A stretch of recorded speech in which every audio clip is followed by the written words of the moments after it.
बिस्मिल्लाह market में बताए थे आपका मेज़बान रफ़ीक अंसारी खातिर। और आज हमारा ख़ुसूसी प्रोग्राम इंजीनियरिंग के हवाले से आज पाकिस्तान इंजीनियरिंग के आज जो इलेक्शन हो रहे हैं और ये इलेक्शन तकरीबन पाकिस्तान के 3 सूबों में हो रहे हैं, कराची, लाहौर और KPTC में। आज के जो इलेक्शन के हवाले से हम बात करेंगे। हमारे साथ नुमान साहब मौजूद हैं, इनसे बात करते हैं कि आज के इलेक्शन के अंदर क्या और कितने वोटर्स हैं और इलेक्शन के हवाले से पाकिस्तान इंजीनियरिंग के हवाले से जो लोग बेरोज़गार हुए हैं, डिग्रियाँ तो लेके घूमते हैं मगर उन्हें नौकरी नहीं मिलती। इनका मंशूर है कि हमारी कामयाबी होगी और वसीम नज़ीर साहब जो है वो कामयाब होंगे और यकीनी तौर पे बेरोज़गार को रोज़गार फराहम करेंगे। इसी हवाले से हम बात करते हैं नज़ीर साहब से। अस्सलाम वालेकुम। वालेकुम अस्सलाम। नुमान साहब ये बताइएगा कि आज जो 21 यूनिवर्सिटीज़ में आज इलेक्शन तो हो रहे हैं आल पाकिस्तान इंजीनियरिंग कौंसिल के, और यकीनी तौर पर कहा जाता है कि 2 ग्रुप बड़ा मजबूत हैं मगर वसीम जो नज़ीर ग्रुप है उसकी कामयाबी नज़र आ रही है क्योंकि पूरे पाकिस्तान में ये छाए हुए। तो इस बारे में आप क्या कहेंगे? सर, अगर हम पुराने इलेक्शंस देखते हैं पाकिस्तान इंजीनियरिंग काउंसिल के, तो उसमें एक बात बहुत ख़ास तौर पे बहुत वाज़ेह है कि उसमें जो टर्नआउट रहता है वो लेस दैन 10% है। यानी 90% इंजीनियर अपना वोट ही कास्ट नहीं करता। इसका मतलब क्या हुआ कि वो इस सिस्टम से, जो सिस्टम चला आ रहा है 40 साल से, वो इससे खुश नहीं है, इसलिए वो वोट डालने ही निकलता। वो कहता है इससे बेहतर है कि मैं अपना संडे अपनी फैमिली के साथ एंजॉय करूँ। वसीम नज़ीर साहब एक नया विजन लेके आए। उन्होंने कहा कि ये वो वाहिद जगह है। देखिए यहाँ तमाम प्रोफेशनल्स हैं। अक्सर आप ये कहते हैं ना कि एक सियासतदान है वो 70 साल में कुछ डिलीवर नहीं कर पाया, वो ही यहाँ हो रहा है। अनफॉर्चुनेटली जो इंजीनियरिंग काउंसिल है वहाँ पर भी इस वक्त इंजीनियर हमारा तकरीबन 1,10,000 इंजीनियर्स हमारे जो बेरोज़गार हैं इस वक्त। तो वसीम नज़ीर साहब ने अपना विज़न दिया है कि जो चेयरमैन PEC है वो एक नॉन पॉलिटिकल पर्सनैलिटी होनी चाहिए। नंबर 2, इंजीनियर को भी पास आउट होने के बाद 1 साल का, बिल्कुल जैसे एक डॉक्टर को हाउस जॉब दी जाती है, इस तरह की एक ट्रेनिंग दी जाए जिसमें स्टिपेंड भी हो गवर्नमेंट की तरफ से, ताकि वो इंजीनियर अपने आप को रेडी कर सके और वो कौम के धारे में शामिल हो सके। तो ये वो चीज़ है जिसको यूथ ने, फ्रेश इंजीनियर्स ने, ग्रेजुएट ने बहुत पसंद किया है। जैसा कि आपको मालूम है कि इस वक्त पाकिस्तान की 65% से ज़्यादा आबादी यूथ पर मुश्तमिल है, लिहाजा उन्होंने इस चीज़ को बहुत वेलकम किया और इस वक्त यहाँ पर लोग वसीम नज़ीर साहब को वोट डाल रहे हैं। उन्होंने इस वक्त यहाँ पर जो पॉलिटिकल एफिलिएशन है उनको बिल्कुल रद्द कर दिया है और पॉलिटिकल एफिलिएशन जो कि एक जो हमारे नॉर्मल जो कौमी इलेक्शंस होते हैं उनकी तरह नहीं फॉलो कर रहे, बल्कि वो ये देख रहे हैं, वो ये सोच रहे हैं कि हमारे लिए, हमारे आने वाली नस्ल के लिए पाकिस्तान इंजीनियरिंग काउंसिल की एक इंडिपेंडेंट बॉडी होना बहुत ज़रूरी है, क्योंकि वाहिद वो बॉडी है जो इंजीनियर की जो मुस्तकबिल है उसका फैसला करती है, उसके बारे में डिसीजन लेती है। ये बताइए कि पाकिस्तान इंजीनियरिंग काउंसिल जो है इससे पहले जो मुंतखब अहदेदारान थे और आपने कहा कई लोग बेरोज़गार हैं, तो क्या वो हुकूमती सतह पर जो उन बेरोज़गार इंजीनियर उनके लिए कोई इक़दाम क्यों नहीं किए? सर, यही तो अनफॉर्चुनेटली होता है कि जब हुकूमत में आते हैं लोग बड़े बड़े वादे करते हैं, लेकिन जब वो वोट लेते हैं तो वो वोट वादों की बुनियाद पर होते हैं। कोई आता है कि मेरे 500 वोट हैं लिहाजा मुझे वाली मिनिस्ट्री चाहिए, मैंने आपको फला हल्का जिताया इसलिए मुझे फला मिनिस्ट्री चाहिए। सेम ऐसा ही पाकिस्तान इंजीनियरिंग काउंसिल में भी होता है। लोग दावे तो करके आते हैं, मैं अगर बात करूं, मैं नाम नहीं लूँगा, लेकिन मेरे सामने वादा किया गया इंजीनियर बैंक का, लेकिन दिया क्या गया 10% डिस्काउंट। अरे खुदारा, आप इंजीनियर को उसकी डेस्टिनी दे दें, उसका क्रेडिट कार्ड बन जाएगा बैंक से, तो 25% डिस्काउंट तो उस पर मिल जाएगा। अच्छा ये बताइए कि ऐसा तो नहीं है कि जैसे इंजीनियरिंग का आपने शोबा बताया तो इसमें मुख्तलिफ शोबे से वाबस्ता लोग हैं, तो कुछ ऐसा भी तो होता है कि लोग डिग्रियाँ ले लेते हैं इंजीनियरिंग की और फिर वो आपके काउंसिल के मेंबर बन जाते हैं, तो क्या इसकी भी कोई तहकीकात करते हैं या कार्ड इशू होते हैं? बिल्कुल ऐसा ही है सर, तहकीकात तो होती हैं और उसमें रिजल्ट्स वगैरह ज़रूर देखे जाते हैं, लेकिन आपको पता है कि जब इस तरह के लोग वहाँ बैठे होंगे जो कि ख़ुद इस सिस्टम के थ्रू आए हैं, तो वो इस सिस्टम को कभी ख़त्म नहीं होने देंगे। इस सिस्टम को सिर्फ़ और सिर्फ पाकिस्तान का इंजीनियर, वो जो आज तक वोट नहीं डालता, वही बाहर निकल के इस सिस्टम को हमेशा के लिए ख़त्म कर सकता है, दफन कर सकता है। और मैं इस प्रोग्राम के तवज्जुह से तमाम पाकिस्तान के इंजीनियर्स को कहूँगा कि आज बाहर निकलें, अभी भी काफ़ी टाइम बाकी है, बाहर निकलें, वोट डालें अपने लिए, अपनी आने वाली जनरेशन के लिए, अपने यूथ के लिए, अपनी कौम के लिए। तो आप लोगों ने वो जो घर बैठे हुए इंजीनियर हैं जिनको नौकरियां नहीं मिली, तो क्या उनसे आपने राब्ते किए कि उनको लाने की कोशिश की या वो खुद नाराज़ है? जी बिल्कुल, इवन के लॉकडाउन के बावजूद हमने पिछले 15-20 दिनों में हमने कराची के अंदर बहुत सारे ऐसे प्रोग्राम्स किए जिसमें हमने इंडस्ट्री लेवल पे, एकेडमिया लेवल पे हमने मुख्तलिफ प्रोग्राम्स किए, वहाँ के लोगों को बुलाया और वहाँ वसीम नज़ीर साहब से उनकी डायरेक्ट मुलाकात करवाई गई। वहाँ पर हमने मुनाज़रे रखे ताकि वो इंजीनियरों से सवाल कर सके और पहले सेटिस्फाई हो वोट देने से पहले। अभी मैं आपको एक ख़ास बात बताऊं कि यहाँ जो मेन मुकाबला चल रहा है 3 लोगों के दरमियान, उनमें से 2 वो हैं जो ये कह रहे हैं कि आप वोट दीजिए और उसके बाद हम आपके लिए कुछ करेंगे। हालांकि वो गवर्नमेंट में उनको लालच दे रहे हैं नौकरी का। वो हालांकि 6 साल से पाकिस्तान इंजीनियरिंग काउंसिल चला रहे थे या वो 3 साल से हुकूमत के MNA हैं, लेकिन उन्होंने कुछ नहीं किया। वो कह रहे हैं हम आएंगे तो कुछ करेंगे, जबकि वसीम नज़ीर साहब ने सिर्फ वादा नहीं किया बल्कि इस पर काम शुरू कर दिया है। कामयाब इंजीनियर प्रोग्राम के नाम से वेबसाइट लॉन्च कर दी गई है, पोर्टल लॉन्च कर दिया गया है, जिसमें बहुत इंजीनियर्स जो उसके अंदर रजिस्टर्ड हुए हैं। और इंशाल्लाह वो पोर्टल जो अगर वसीम नज़ीर साहब कामयाब होते हैं तो वो तमाम इंजीनियर्स का जो वहाँ डेटा जमा हुआ है उसके ऊपर काम करते हुए उनकी जॉब्स के लिए काम किया जाएगा। CPEC का एक क्लॉज है 7th, उसका जो एग्रीमेंट है उसका क्लॉज 7 जो है वो ये कहता है, जिसमें नहीं अरब रुपयों को तो आप छोड़ें, उसके अंदर 7 लाख नौकरियां हैं सर। और ये रूल है कि अगर पाकिस्तान के अंदर कोई काम होगा तो उसमें 70% इंजीनियर, 70% जो प्रोफेशनल होंगे वो पाकिस्तान के होंगे, 30% बाहर के होंगे। उस क्लॉज को फ्रीज कर दिया गया है। उस फ्रीज करने से क्या हुआ कि पाकिस्तानी किसी इंजीनियर को, किसी टेक्नीशियन को वहाँ जॉब नहीं मिल रही।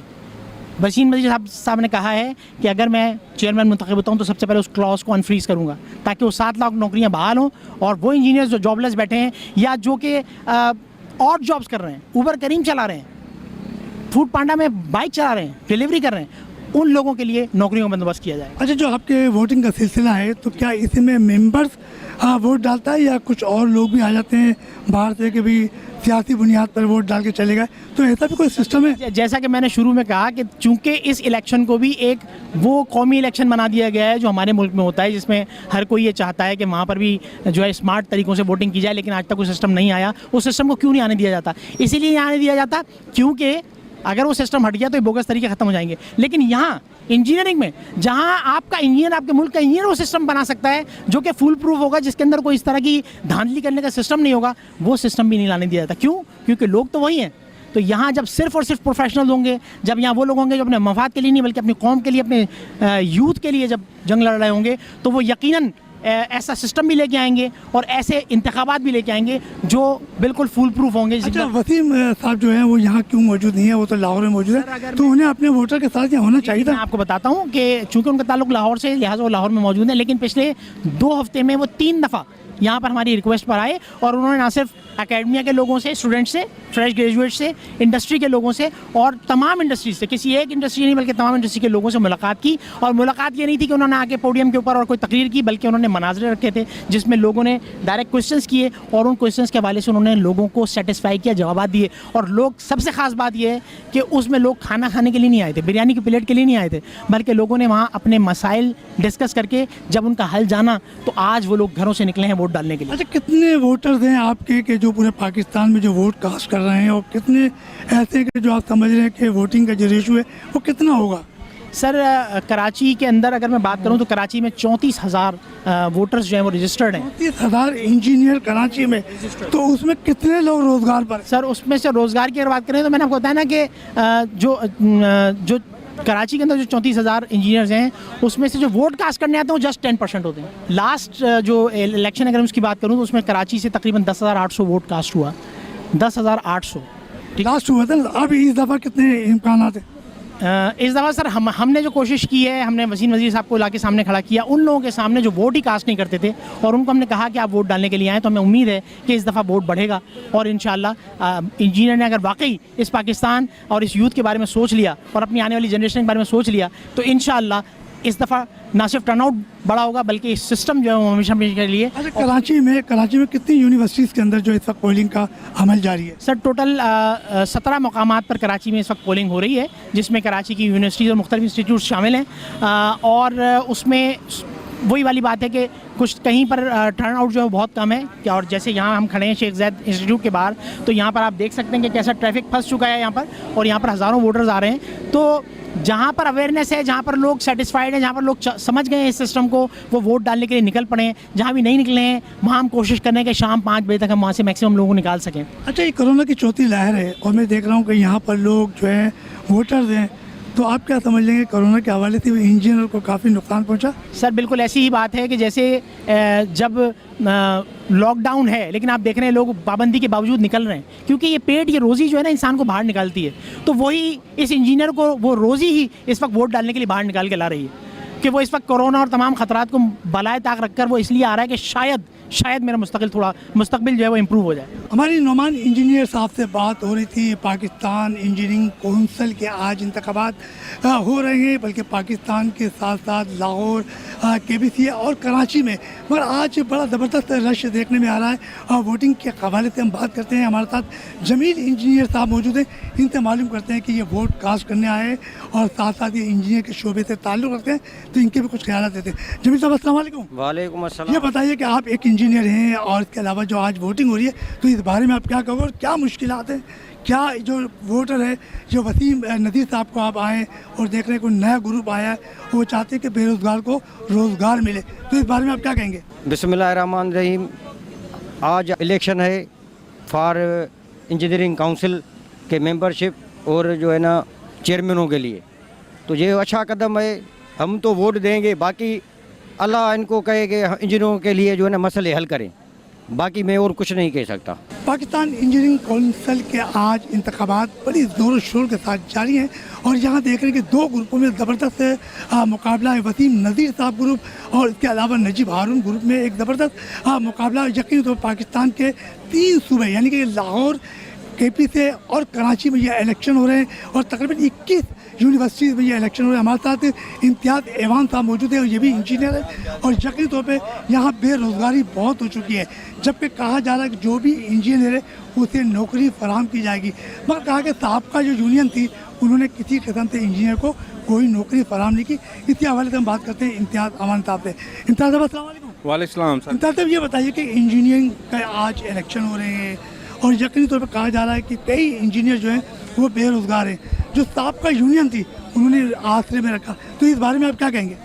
जो साहब का मैनेजमेंट थी उन्होंने कोई अच्छा काम नहीं किया, सिर्फ सिवाय जो ना ईमेलों के और ईमेल के थ्रू इंजीनियरों को सिर्फ ये करते रहे कि भाई ये काम हो जाएगा, होगा, कोई काम नहीं है। हमें कुछ उम्मीद है नजीब साहब में इस दफ़ा, ये पढ़े लिखे बंदे हैं। और ये दूसरी ये कि जो जितने हमारे इंजीनियर्स हैं जो फारिग होते हैं यूनिवर्सिटी से फारिग तहसील होते हैं, उसके बाद जो ना जॉब मिल रही है ना हाउस जॉब टाइप कोई सिस्टम बनाना चाहिए जिसमें ट्रेनिंग कराना चाहिए। गवर्नमेंट इंस्टीट्यूट्स हैं जैसे बड़ी बड़ी PI है जो है ना सिंध गवर्नमेंट के जो भी गवर्नमेंट टेक्निकल इदारे हैं उनमें ट्रेनिंग करनी चाहिए।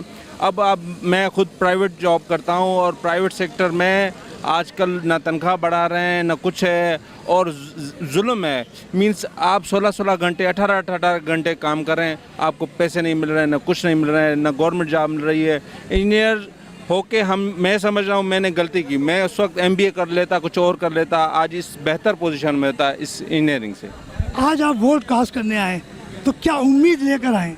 मैं समझ रहा हूँ कि नजीब साहब अच्छे बंदे हैं और जो है ना मैं उस हिसाब से हो सकता है वो हमारे लिए कुछ कर लें। जब तक सब बैठ के 8-10 जो ना जितने भी पैनल के अच्छे अच्छे बड़े बड़े इंजीनियर्स हैं बैठें और जो ना हमारे इंजीनियर्स के मसले को हल करें। बाकी सियासत करेंगे कभी भी नहीं होगी, जो पहले वाले भी सियासत कर रहे हैं और आगे भी आके भी यही करेंगे तो फिर कुछ नहीं होगा हमारा। इम्तियाज़ साहब, आप बार बार नजीब साहब का नाम ले रहे हैं, वो मेंबर कौमी असम्बली हैं, 3 साल हो गए, तो उन्होंने इंजीनियरों के लिए क्या किया? आज आप उनके लिए बात कर रहे हैं? सर बात यह है कि ये पिछले 3 साल से बेचारे जो ना मैंने देखा है कि ये हर साल खड़े हो जाते हैं ना, उम्मीदवार होते हैं, पर इस साल हमने इनको चॉइस किया, इसलिए मैंने किया है कोई चेंज चल लाना चाहते। पहले शाह साहब आए, XYZ आए हैं, जो भी आए, अब ये चेंज हो सकता है ये कुछ चेंज करके दें, क्योंकि मुझे लग रहा है इनकी बातों से कि ये कुछ ना कुछ चेंज करेंगे। आप कह रहे हैं कि इनकी बातों से लग रहा है कि कुछ चेंज होगा। हुकूमत इनकी है, इंजीनियर पाकिस्तान में बेरोज़गार है, CPEC के 10,000 से 22 जो इंजीनियर हैं, तो आप क्या तवक्को कर रहे हैं कि क्या ये जीतने के बाद आप लोग के मसले हल करेंगे? क्योंकि 3 साल में इनकी हुकूमत कुछ ना कर सकी तो वो क्या करेंगे? नहीं देखें, ये हमारे लिए कौमी असेंबली में बात कर सकते हैं, हो सकता है इमरान खान से बात कर सकते हैं, हो सकता है कोई जो ना दूसरे जो ना चैनल से कर सकते हैं। एज़ कम्पेयर मेरे हिसाब से अब किसी को प्रेशराइज तो मैं भी नहीं कर सकता कि आप नजर, पर मैं ये सोच रहा हूँ शायद नजीब साहब कुछ ना कुछ बेहतर कर दें। मतलब क्या कर लेंगे? कराची के लिए तो कुछ नहीं किया, गटर लाइनें, पानी इलाके में रोड टूट फूट का शिकार वो MN, तो उनके इलाके में तो कोई काम ही नहीं हुआ, तो इंजीनियर के लिए वो काम क्या करेंगे? एक्चुअली देखें, वो एक पढ़े लिखे हैं, सऊदी अरब में काम किया है, मेरा एक्स बॉस था उसका जो उसके साथ उन्होंने काम किया है, उसने मुझे ये कहा था कि he is a brilliant engineer और वेरी कॉम्पिटेंट है। ज़रूरी नहीं है कि हर बंदा जो ना सिर्फ अच्छा है, जो ना सिर्फ कौमी असेंबली का मेंबर बन जाए तो वो हर काम कर सके, नहीं हो सकता है। ये इंजीनियरिंग काउंसिल में जाके मैनेजमेंट अच्छी कर दें और जो है ना बेहतर कर दें। इम्तियाज़ साहब, आप एक इंजीनियर हैं, आप प्राइवेट काम कर रहे हैं, तो आप भी तो माशाल्लाह पढ़े लिखे हैं, तो आपको अच्छी जॉब क्यों नहीं मिली? क्या आपका सियासी बैकग्राउंड सही नहीं है?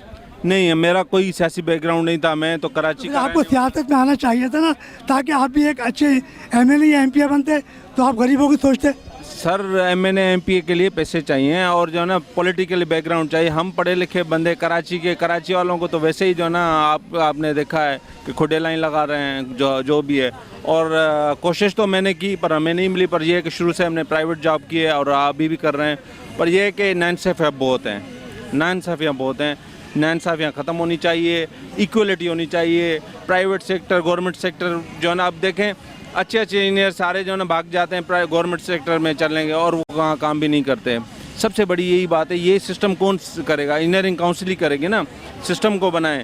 सिर्फ ये है कि पैदागिरी ना करें, जो भी आता है ना वो अपने उसकी फॉर्म बड़ी पहले ज़ीरो से वो हीरो बन जाती है और कोई भी इंजीनियर्स के लिए काम नहीं हो रहा है। मोहम्मद आसिफ साहब हमारे साथ मौजूद है। पाकिस्तान काउंसिल इंजीनियरिंग के आज जो इलेक्शन हो रहे हैं, इस वक्त आसिफ साहब जो हैं वोट डाल के आए हैं और इनको बड़ी तवक्को है कि कोई भी उम्मीदवार जीतेगा, वो जो बेरोज़गार इंजीनियर हैं उनके लिए रोज़गार मुहैया होगा।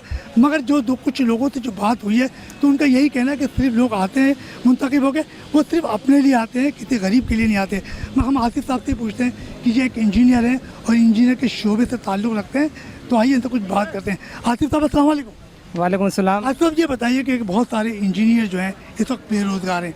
कहा जा रहा है कि हुकूमत को 3 साल हो गए और ये कहा जा रहा है कि उन्होंने इंजीनियर के लिए बड़ी खदमात अंजाम दी है, तो अंजाम दिए है, तो आप बताएं कि कितने लोग इस वक्त बढ़ते बेरोज़गार हैं?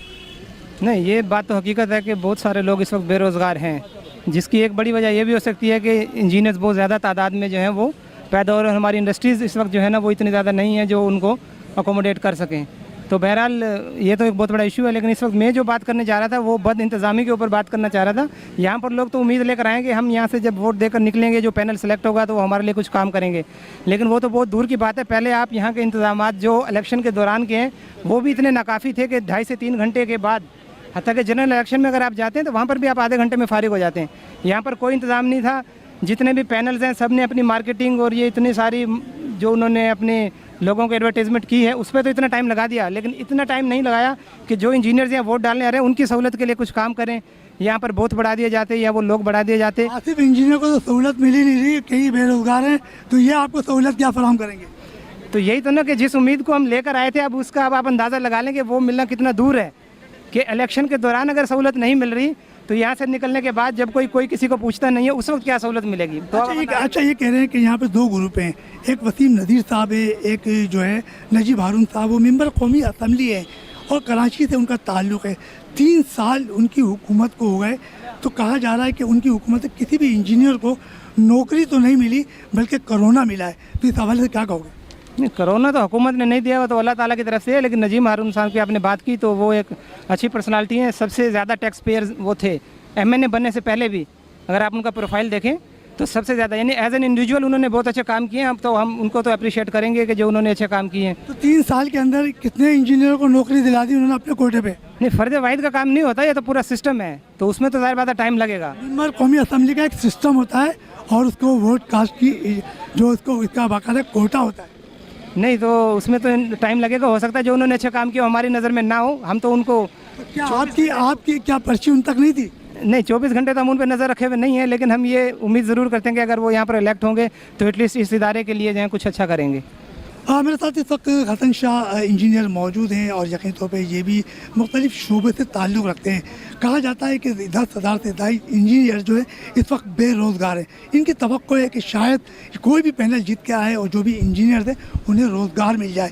इसी हवाले से हमारी बात करते हैं। हसन शाह साहब अस्सलाम वालेकुम। वालेकुम सलाम सर। मैं शाह साहब ये बताइए, करूँगा 10,000 इंजीनियर्स नहीं 27,000 इंजीनियर इस वक्त बेरोज़गार हैं पूरे पाकिस्तान में, और माशाल्लाह सब लोग तैयारी तो बहुत अच्छी कर रहे हैं, लेकिन इंजीनियर्स के लिए अभी तक किसी ने सही नहीं सोचा।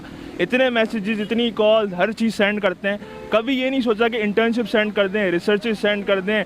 जब मयार में थे तो ये सब चीज़ें थी नहीं, अब हज़ारों कॉलें आ रही हैं, हमारी प्राइवेट इन्फॉर्मेशन लीक हो रही है, कभी किसी की पैनल की कॉल आ रही है, कभी किसी पैनल की कॉल आ रही है।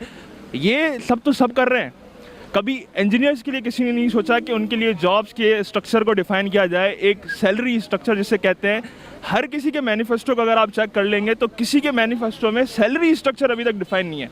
जॉब शाह साहब आपने बताया 27,000, जबकि मुझे बताया गया कराची में 10,000 से ज्यादा इंजीनियर बेरोजगार हैं। ओवरऑल पाकिस्तान की बात कर रहा हूँ कि 27,000 से ज़्यादा इंजीनियर्स बेरोजगार हैं। 27,000 तो सिर्फ एक स्टैटिस्टिक्स आपको कहीं से मिल गई होगी, इससे ज़्यादा इंजीनियर्स बेरोजगार हैं।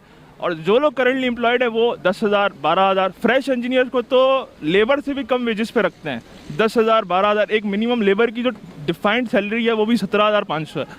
फ्रेश इंजीनियर 12,000 10,000 में काम कर रहे हैं। तो हमारा तो यही है कि जो भी पैनल जीते, पहली कोशिश ये करें कि इंजीनियर्स के सैलरी स्ट्रक्चर को डिफाइन करें। अच्छा, आप क्या समझते हैं कि हुकूमत की तरफ से 3 साल हो गए, तो इंजीनियरों के लिए वफाकी या 3 हुकूमत की तरफ से कोई रिलीफ फराहम हुआ? सर मैं तो बिल्कुल नहीं समझता, कुछ भी नहीं हुआ। गवर्नमेंट स्ट्रक्चर को भी डिफाइन नहीं किया गया। गवर्नमेंट में भी सैलरीज BPS 17 में अगर आप लगते हैं तो 10 साल के बाद आपके जाके प्रमोशन होता है, और BPS 17 की भी टेक्निकल अलाउंस नहीं है इंजीनियर्स को।